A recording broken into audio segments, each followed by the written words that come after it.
បាទសូមគោរពនឹងជំរាបសួរទៅដល់បងប្អូនវេញមិត្តក្នុងបណ្ដាញសង្គមបាទ YouTube ក៏ដូចជា Facebook បាទថ្ងៃនេះដែរខ្ញុំមាន CV មួយទៀតបាទតាក់ទងជាមួយនឹង ATX បាទដែលយើងបញ្ជាទៅលើបាទបាយភ្ជាប់បាទទៅលើភ្លើងរត់និងភ្លើងម៉ាស៊ីនរបស់យើងបាទតែ CV នេះដែរបាទវាមិនមែនបញ្ជាទៅម៉ាស៊ីនភ្លើងរបស់យើងឲ្យឆេះអូតូទេបាទគ្រាន់តែវាបញ្ជាឲ្យម៉ាស៊ីនភ្លើងរបស់យើងនឹងបាទពេលដែលមានភ្លើងវាភ្ជាប់ផ្ដាច់ដោយអូតូអញ្ចឹងបងប្អូនបាទតើតើជាមួយនឹងការដាច់ភ្លើងទៅបច្ចេកម៉ាស៊ីនភ្លើងអូតូហ្នឹងគេមាន CQV មួយប្រភេទទៀតហើយបាទខ្ញុំនឹងចេញជាវីដេអូក្រោយតើតើជាមួយនឹង CQV មួយនេះបាទគេមាន PLC មាន program មួយច្រើនទៀតអញ្ចឹងបាទថ្ងៃនេះយើងសិក្សាតែ CQV មួយនឹងសិនទេបាទឲ្យយល់ទៅបាទCQV វាស្តៀងគ្នាទេបាទឲ្យបងប្អូនថ្មីបាទបើសិនជាបាទចូលទស្សនាបាទបើពេញចិត្តសូមជួយចុច Subscribe មួយយក follow page របស់ខ្ញុំបាទខ្ញុំនឹងចេញរាល់វីដេអូបាទថ្មីតទៅជាមួយនឹងគេនេះបាទជូនបងប្អូនបាទអញ្ចឹងកុំឲ្យខាតពេលបាទយើងចូលទៅទស្សនាទាំងអស់គ្នាតើរបៀបគូវាយ៉ាងណាអូខេ let's go ហើយយើងចូលមកកុំព្យូទ័ររបស់យើងបាទតទៅជាមួយនឹងការគូ CQV ATS ឥឡូវយើងបើកកុំព្យូទ័រយើងមកកម្មវិធីបាទខ្ញុំបើកឲ្យហើយកុំឲ្យយូរខាតពេលបងប្អូនឥឡូវយើងចូលទៅយកភពថ្ងៃនេះខ្ញុំគូ CQV ATS មួយ file បងប្អូនដែលនិយមប្រើតាមផ្ទះ3 file ក៏ដូចគ្នាដែរអត់ខុសគ្នាទេបាទឥឡូវខ្ញុំយកប្រភពបាទប្រភពរបស់ EDC បាទឥឡូវខ្ញុំតាំងម្ដងមួយហើយហ្មងបាទនេះខ្ញុំដាក់ថា EDC បាទដាក់ EDC ណាភ្លើងរត់យើងអូខេបាទតោះមកខ្ញុំទៅរើស contactor ខ្ញុំប្រើ2 volt ដែរនេះ contactor របស់យើងអូខេ contactor នេះខ្ញុំដាក់ K1 K1 តោះមកខ្ញុំទៅរើខាង CQV វិជាអូខេឥឡូវខ្ញុំទៅរើ disjunction មួយសិនដើម្បីដាក់ខាង CQV វិជាបាទឥឡូវនេះខ្ញុំដាក់កន្លែងនេះបាទខ្ញុំទីនេះទៅលើតិចមកបាទដើម្បីឲ្យពេលដែលគូទៅវាឆ្លាស់ស្នុកបងប្អូនមើលបាទនេះខ្ញុំទៅទីទៀតតោះមកខ្ញុំទៅរើបាទអូខេទៅរើនេះរើខាងជើងបាទ timer បាទជើង timer របស់នេះបងប្អូនជើង timer ដើម្បីកំណត់បាទពេលឲ្យវាវាយចូល CQV របស់យើងអូខេឥឡូវខ្ញុំដាក់នេះបាទអានេះខ្ញុំតាំងឲ្យមកទៅកុំអត់ដងបាទនេះខ្ញុំដាក់ MCB អញ្ចឹងទៅបាទ MCB 1ខ្ញុំខាង CQV របស់EDC ភ្លើងរត់បាទនេះគឺ timer បាទtimer relay បាទខ្ញុំដាក់ key បាទ key បាទបន្ទាប់មកខ្ញុំរើសបាន timer ខ្ញុំទៅរើសបាទខាងជើងរបស់ timer អូខេនេះបងជើងចំហរបស់ timer នេះដាក់លេខនេះជើងចំហរបស់ timer របស់ timer នេះបាទព្រោះ timer វាមានជើងរបួសមកវាគឺជើង A1 A2 បាទដូចទៅនឹង contactor ដែរបាទកាលណា A1 A2 មានភ្លើងចូលនេះជើងរបស់ timer ខាង CQV NO នេះជើងចំហនេះវាខ្លាយជាជើងបិទបាទខ្លាយជា NC វិញវាដូចតែគ្នាទេដូចនឹង contactor ដែរតែគ្រាន់តែ contactor គេប្រើដើម្បីបញ្ជាបាទ CQV ដែលមានអនុភាពធំច្រកធំបាទតោះមកខ្ញុំទៅរើសជើង A1 A2 បាទនេះជើង A1 A2 របស់ contactor នេះបាទ contactor ទី1របស់យើងនេះខ្ញុំទាញវាចូលក្រុមទីកុំឲ្យវាគៀកទៀតអូខេមិនបានបាទអញ្ចឹងកន្លែង timer នេះខ្ញុំដាក់ T ដូចគ្នា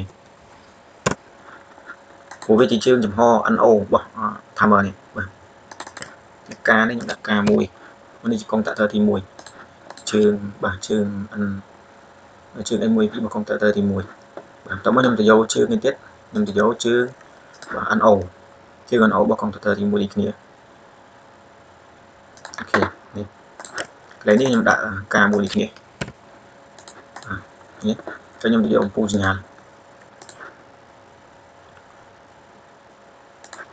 អូខេពូសញ្ញាបាទពូសញ្ញានេះខ្ញុំដាក់ពណ៌បៃតងអញ្ចឹងទៅអូខេដាក់ H ពូសញ្ញាគេឥឡូវខាង CQV master រត់របស់យើងភ្លើងរត់របស់យើងគូហើយឡើងចាប់ដើមជាប់ខ្សែតើជាប់ខ្ញុំទៅគូខាង CQV ម៉ាស៊ីនភ្លើងម្ដង បាទមួយខ្សែបាទយើងភ្ជាប់ជាមួយនឹងកុំព្យូទ័ររបស់យើងមកបាទខ្សែខ្ញុំយកថប់ទីសនុកមើលអូខេនេះក្រហមអូខេមកខ្ញុំទៅយកខ្សែណឺតបាទខ្សែណឺតរបស់យើងខ្សែណឺតបាទខ្មៅអូខេទៅមកខ្ញុំប៉ុងបាទខ្ញុំប៉ុងនេះខ្ញុំប៉ុងខ្សែហ្វានេះចូលមកឌីសង់ទ័ររបស់យើង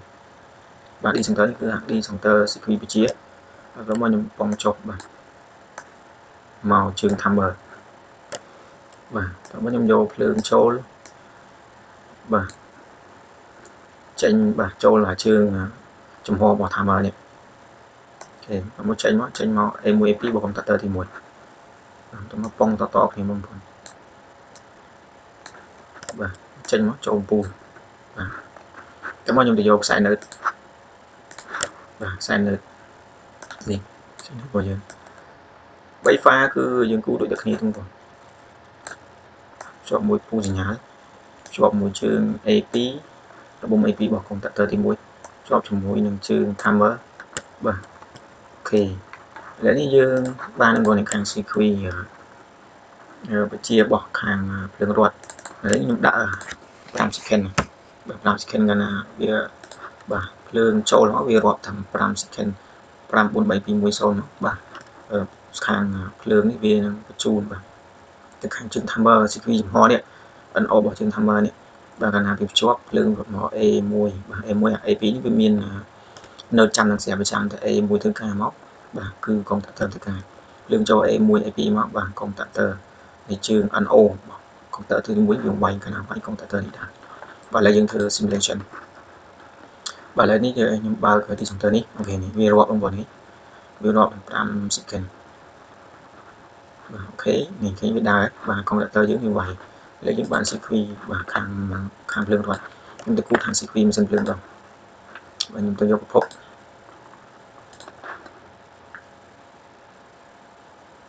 Screen នេះវាជួយសម្រួលបងប្អូននៅពេលដែលបងប្អូនដាច់ភ្លើងនេះអីទៅវាបាទស្រួលក្នុងការឆេះឬក៏ភ្ជាប់ភ្លើងរត់ភ្លើងម៉ាស៊ីនណាខ្ញុំទៅលើកុំព្យូទ័រ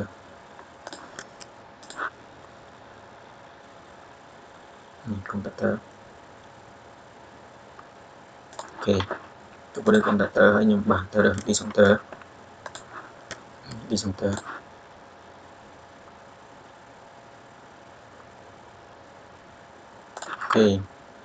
័រហើយខ្ញុំទៅលើបាទ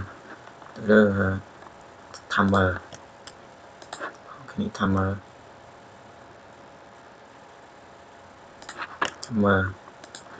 លើ timer ខ្ញុំទៅរើសបាទខាងជើងបាទ CQ បិទរបស់ timer ទី1នេះបាទខ្ញុំដាក់នេះមកអូខេតែមកខ្ញុំទៅរើសជើងបាទ NC របស់ timer របស់កុំព្យូទ័រទី1បាទចុះពីរើសបានខាងកុំព្យូទ័រខាង timer ទី1នេះបាទអានេះគឺបាទខ្ញុំតាំងហប់ដាក់កុំឲ្យបងប្អូនច្រឡំតាមបានពីរដងដាក់ MCB2 អូខេបាទនេះខ្ញុំដាក់K2 បាទនេះ K2 កុំព្យូទ័រទី2ណាកុំព្យូទ័រទី2ឥឡូវនេះខ្ញុំដាក់បាទប៉ាសិនភ្លើងបាទអក្សរ G បាទចិនបាទខ្ញុំដាក់ចិនចាំបងប្អូនស្គាល់ទេបាទអូខេដាក់ GEN មក generator ណាម៉ាស៊ីនភ្លើងរបស់យើងបាទឥឡូវនេះគឺបាទ T អក្សរ T បាទអក្សរ T នេះគឺជាតំណាងឲ្យអ្នកបងប្អូនអាចជើងជាប់របស់ timer ទី1នេះបាទតាមមួយបងប្អូននេះមានច្រឡំបន្តិចចំណែកនេះគឺជាជើងជាប់បាទ NC របស់កុំព្យូទ័រទី1បាទឥឡូវនេះយើងតាំងឲ្យ T2 វិញបាទទី1បងប្អូនទី1នេះ T ទេបាទថា timer ទី1បាទឥឡូវនេះខ្ញុំដាក់ឥឡូវនេះ timer ទី2ហ្មងទៅបងប្អូនច្រឡំបាទឥឡូវនេះខ្ញុំដាក់ timer ទី1ហ្នឹងទៅអូខេឥឡូវនេះខ្ញុំដាក់ការនេះដាក់ T1 ធ្វើការហៅទៅបងប្អូនកុំឲ្យច្រឡំអញ្ចឹងឥឡូវនេះក៏ខ្ញុំដាក់ T1 ដែរបាទនេះកុំព្យូទ័រទី2អញ្ចឹងឥឡូវនេះបាទនេះត្រូវឲ្យកុំព្យូទ័រទី1នេះទី2ត្រូវ បាទតោះមកខ្ញុំទៅយកជើងបាទជើងចំ NC បាទរបស់ contactor ទី2នេះខ្ញុំដាក់លេខនេះតោះមកខ្ញុំទៅយក A1 A2 របស់ contactor ទី2ដាក់លេខនេះអូខេតោះមកខ្ញុំទៅយកអំពូលសញ្ញា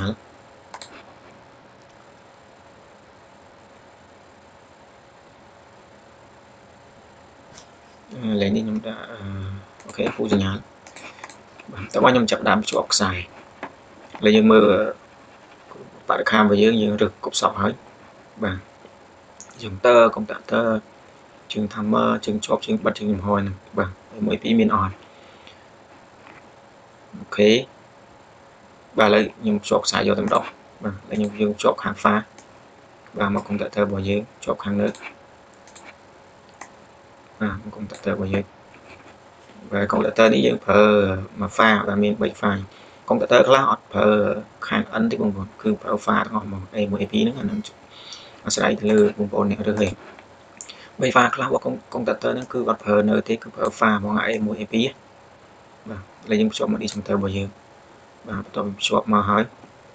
បាទភ្ជាប់មកជើង timer បាទជើង timer sequence បិទខាង NC របស់ timer ទី1ទៅមកខ្ញុំភ្ជាប់មកជើងបាទ NC របស់ contactor ទី1នេះបាទទៅមកខ្ញុំភ្ជាប់មកជើង timer ជើង timer ទី2បាទខ្ញុំប៉ុងមកអូខេ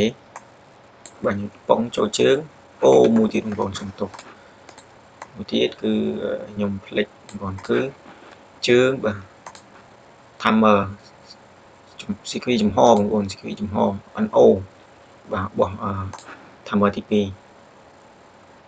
អូខេខ្ញុំដាក់ហើយហ្នឹងទៅលេខបងប្អូននេះជើង timer ទី2បងប្អូនទី2នេះខាង sequence ចំហ NO របស់ timer ទី2នេះបាទឥឡូវយើងភ្ជាប់ខ្សែម្ដងទៀតអូខេភ្ជាប់មកជើង timer នេះមកបើបញ្ចេញជើង timer ទី2ខាង NO នឹងមកយើងភ្ជាប់ជាមួយនឹង contactor បាទ contactor នេះក៏ត្រូវដូរដែរបាទនេះ K2 A1 A2 របស់ contactor ទី2នេះបាទតមកបាទភ្ជាប់បន្តទៀតមកប៉ុងមកចូលជើង NO បាទរបស់ contactor ទី2អូខេការធូរនេះបាទភ្ជាប់មកជើង contactor ទី2បាទខាង NO តមកភ្ជាប់មកពូសញ្ញាយើងមកអូខេឥឡូវខាង pha របស់យើងភ្ជាប់រួចរាល់ហើយបាទខ្ញុំទៅភ្ជាប់ខាង node ម្ដងនេះ node របស់យើងរបស់យើងអូសចឹងមក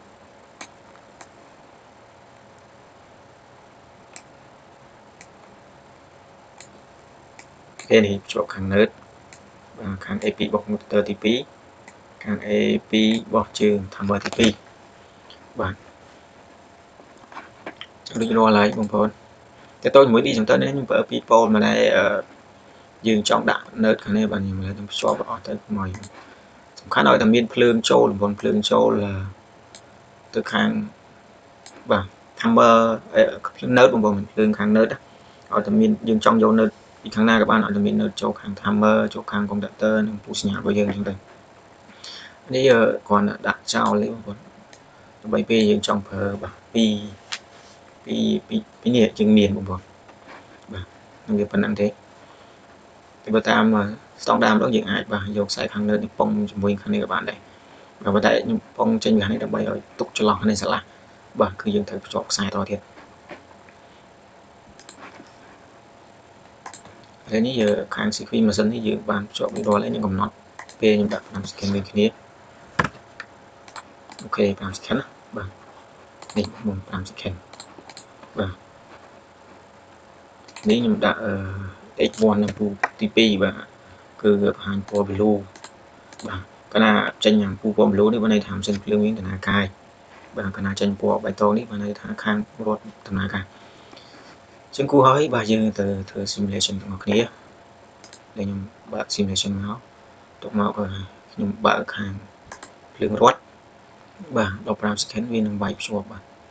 វាយភ្ជាប់ភ្លើងចូល A1 A2 បាទខាង NO របស់ contactor ទី1មានភ្ជាប់វិញណាបងប្អូននេះវាវាយភ្ជាប់ហើយបាទឥឡូវខ្ញុំបើកខាងបាទ sequence ម៉ាស៊ីនភ្លើងវិញបាទជាបងប្អូនធម្មតាភ្លើងរត់វាពងដំណើរការធម្មតាអញ្ចឹងឌីសចុងទ័ររបស់ម៉ាស៊ីនភ្លើងរបស់យើងវានៅជាប់ធម្មតាអញ្ចឹងបាទឃើញវានៅជាប់អញ្ចឹងប៉ុន្តែក្នុងករណីនៃភ្លើងរត់នេះដាច់បាទភ្លើងរត់នេះដាច់ឥឡូវខ្ញុំបិទឌីសចុងទ័រណាឲ្យភ្លើងរត់នេះដាច់បាទខ្ញុំបិទបកមកបាទអញ្ចឹងខាងម៉ាស៊ីនភ្លើងនេះបាទវានឹងចាប់ផ្ដើមបាទ count នាទីឯង count second ដែលយើងកំណត់ឯងបាទកាលណា count ដល់វានឹងវាយចូលកុំព្យូទ័រនេះបាទភ្លើងវានឹងរុញមកលោតបាទហើយដល់ពេលភ្លើងរត់មកវិញនេះបាទម៉ាស៊ីនភ្លើងនេះវានឹងដាច់នៅពេលដែលយើងកំណត់ជើង timer នេះវា count កាលណា count ដល់ខាងម៉ាស៊ីនភ្លើងនេះដាច់អូតូទៅខ្លួនវាបាទឥឡូវនេះខ្ញុំសន្និដ្ឋានថាភ្លើងរត់នេះដាច់បាទអូខេចាំមើលខាងនេះវានឹង count ចាប់ដើម count នេះបងប្អូននេះវា count នេះឃើញទេបាទវា count ហើយកាលណា count ដល់នាទីយើងកំណត់បាទវានឹងវាយទៅខាងកុំព្យូទ័រទី2បាទអញ្ចឹងភ្លើងវានឹងមកអូតូអត់ជាប់ខ្សែបងប្អូនភ្ជាប់នេះតិចហើយនេះវាអត់ទាន់ជាប់ខ្សែខាងជើងកុំព្យូទ័រអូខេបាទនេះបងប្អូន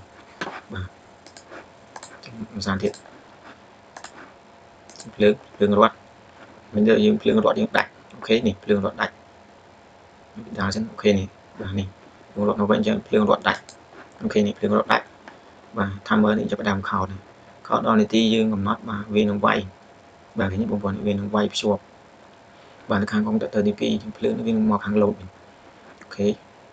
បាទឥឡូវឧទាហរណ៍ថាយើងពងប្រឆេះម៉ាស៊ីនភ្លើងអញ្ចឹងភ្លើងពងមានដំណើរការធម្មតាអញ្ចឹងបាទសុកឲ្យភ្លើងរត់មកវិញបាទហ្នឹងយើងមិនចាំបាច់ទៅបិទបាក់អីទេបាទវាបិទអូតូបាក់អូតូក្នុងវាអូខេប៉ុន្តែ secret នេះគ្រាន់តែចេះបងប្អូនយើងអត់ទាន់គូ secret ដែលប្រឆេះម៉ាស៊ីនភ្លើងដែលអូតូទេភ្លើងរត់ដាច់ហ្នឹងគឺ secret នេះវាអត់ទឹកប្រឆេះម៉ាស៊ីនភ្លើងអូតូទេបាទគឺបាទយើងត្រូវប្រើ PLC ទេបងប្អូនប៉ុន្តែនេះយើងគ្រាន់តែពេលដែលភ្លើងរត់ដាច់បាទហើយដល់ពេលយើងប្រឆេះម៉ាស៊ីនភ្លើងមកបាទវាចូលអូតូប៉ុន្តែនៅពេលដែលភ្លើងរត់មកវិញហ្នឹងវាផ្ដាច់ខាងម៉ាស៊ីនភ្លើងនេះវានឹងចូលភ្លើងរត់អូតូហ្នឹងវាប៉ុណ្្នឹងទេវាសម្រួលបានប៉ុណ្្នឹងប៉ុន្តែតើតោងជាមួយនឹងបាទភ្លើងរត់នេះដាច់ម៉ាស៊ីនភ្លើងឆេះអូតូអាហ្នឹងអត់ទេអាហ្នឹងគេធ្វើមាន system set របស់វាគឺតើតោងជាមួយនឹង PLC បាទអញ្ចឹងវីដេអូក្រោយខ្ញុំនឹងបង្ហាញឡើងហ្នឹងបាទឥឡូវថាភ្លើងរត់នេះមកវិញអូខេនេះបងប្អូនអញ្ចឹងម៉ាស៊ីនភ្លើងនេះពងឆេះអញ្ចឹងនៅពេលណាវា count ខាងនេះគ្រប់បាទម៉ាស៊ីនភ្លើងនេះវានឹងដាច់បាទអូខេឃើញទេបងប្អូននេះវាដាច់បាទអញ្ចឹងវាចូលភ្លើងរត់ប្រើធម្មតាវិញបាទឃើញទេបាទឥឡូវខ្ញុំភ្ជាប់បាទខាងខ្សែបាទកុំព្យូទ័រនេះបាទអានេះតំណាងឲ្យខ្សែដែលយើងចេញទៅប្រើនៅក្នុងផ្ទះរបស់យើងបងប្អូនបាទអូខេខ្សែ nerd បាទ nerd ឥឡូវខ្ញុំយកពូសញ្ញាមួយតាំងឲ្យជាលោតទឹកបាទនេះលោតខ្ញុំតាំងជាលោតខ្ញុំ rotate បន្តិចមកបាទខ្ញុំភ្ជាប់ខ្សែនេះខាង pha បាទខ្ញុំជាប់ nerd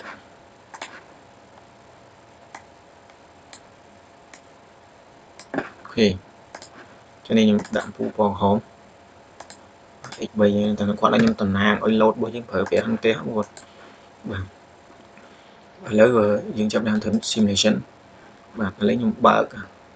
បាទភ្លើងរត់បាទពេលខ្ញុំបើកខាងឌីសចុងទ័រម៉ាស៊ីនភ្លើងតែម៉ាស៊ីនភ្លើងយើងអត់ទាន់ឆេះណាបងប្អូនធម្មតាឌីសចុងទ័ររបស់យើងគឺយើងភ្ជាប់អូតូហើយបាទភ្ជាប់អូតូហើយឥឡូវនេះខាងភ្លើងរត់កំពុងដំណើរការធម្មតានេះបាទភ្លើងវាកំពុងមកខាង load របស់យើងឃើញបងប្អូននេះអំពូលនេះភ្លឺកាលណាភ្លឺតំណាងឲ្យថាភ្លើងរបស់យើងបើចូលផ្ទះរបស់យើងកំពុងប្រើទៅលើបរិក្ខារអគ្គិសនីមួយចំនួនអញ្ចឹងណាបាទឥឡូវឧទាហរណ៍ថាភ្លើងរត់នេះពុកប្រើវាដាច់បាទអញ្ចឹងគាត់ដាច់មកយើងផ្សេងភ្លើងមួយរត់មកអូតូក្នុងនេះបាទឥឡូវឧទាហរណ៍ថាភ្លើងរត់ដាច់អូខេឃើញទេនេះវាចាប់ដល់ខោតហើយបាទវាខោតដល់ទីវានឹងវាយភ្ជាប់បាទភ្លើងម៉ាស៊ីនវានឹងមកអូខេឃើញទេបងប្អូននេះភ្លើងម៉ាស៊ីននេះនឹងមកឃើញទេបាទបើន័យថាភ្លើងវានៅត្រឹមតែជើងខាងក្រោមនេះកុំព្យូទ័រនេះបងប្អូនវាអាចគប់ secret ជាមួយនឹងខាងរត់ជាមួយនឹងម៉ាស៊ីនបានទេបាទព្រោះដល់នាទីវានឹងផ្ដាច់បាទចឹងភ្លើងវានៅត្រឹមលើនេះទេវាអាចមកក្រោមទេបាទនឹងសូមបញ្ជាក់ឡើងហ្នឹងបាទអូខេនេះឥឡូវយើងពុំបញ្ជាក់ម៉ាស៊ីនភ្លើងចឹងបាទស្រាប់តែភ្លើងរត់មកវិញបាទដល់ពេលភ្លើងរត់មកវិញវាចូលមក timer នេះ យើងថាមើលហ្នឹងវាចាប់ដើមខោនដល់ប្រហែលដូចខ្ញុំបាក់ដាក់មិញ5 second ដល់5 second បាទវានឹងបញ្ជាទៅខាងជើង A1 A2 បាទA1 A2 ភ្លើងចូលរបស់ទៅNO របស់កុំព្យូទ័រទី1វាភ្ជាប់មិនថាខាងម៉ាស៊ីនភ្លើងនេះវានឹងដាច់ទៅអូតូខ្លួនវានេះខ្ញុំចុចបើកមកបាទវាចាប់ដើមខោនហើយចាប់ដើមខោនអូខេខោនវាវាយជាប់បានខាងម៉ាស៊ីនភ្លើងដាច់បាត់ឃើញទេបាទអញ្ចឹងយើងគ្រាន់តែទៅប្លុកម៉ាស៊ីនទៅគឺចប់បាទអានឹង ATS បាទប៉ុន្តែមាន ATS នេះសម្រាប់ម៉ាស៊ីនភ្លើងរបស់យើងឆេះអូតូណាទៅទៅមួយម៉ាស៊ីនភ្លើងឆេះអូតូហ្នឹងគឺយើងត្រូវគូ circuit មួយបែបទៀតបាទវីដេអូក្រោយខ្ញុំនឹងចេញបង្ហាញបាទវាមាន PLC វាមានអីថែមទៀតទៅជាមួយនឹង program ហ្នឹងបាទនេះគឺជា circuit ATS បាទសម្រាប់ភ្ជាប់ភ្លើងដាច់ភ្លើងរត់និងម៉ាស៊ីនភ្លើងរបស់យើងបាទយើងយកទៅអនុវត្តតាមផ្ទះតាមអីបាទអូខេបាទអាហ្នឹងបាទអញ្ចឹងវីដេអូនេះបាទមានតែប៉ុណ្្នឹងសម្រាប់ចែកជូនបាទបងដែលជាបងសិស្សនិស្សិតខាងផ្នែកអគ្គិសនីសង្ឃឹមថាមើលមួយបាទយកទៅអនុវត្តបើសិនជាឆ្ងល់យ៉ាងណាអាចចូលខាងក្រោម comment បាទ comment សួរថាបងខ្ញុំយល់ហើយនេះជួយបញ្យល់ថែមទៀតបាទខ្ញុំចេញវីដេអូបង្ហាញថែមទៀតបាទអញ្ចឹងសូមអរគុណបាទសម្រាប់ការតាមដានទស្សនាបងប្អូនបាទជូនពរបាទសុខភាពល្អសំណាងល្អទាំងអស់គ្នាបាទបាយបាយ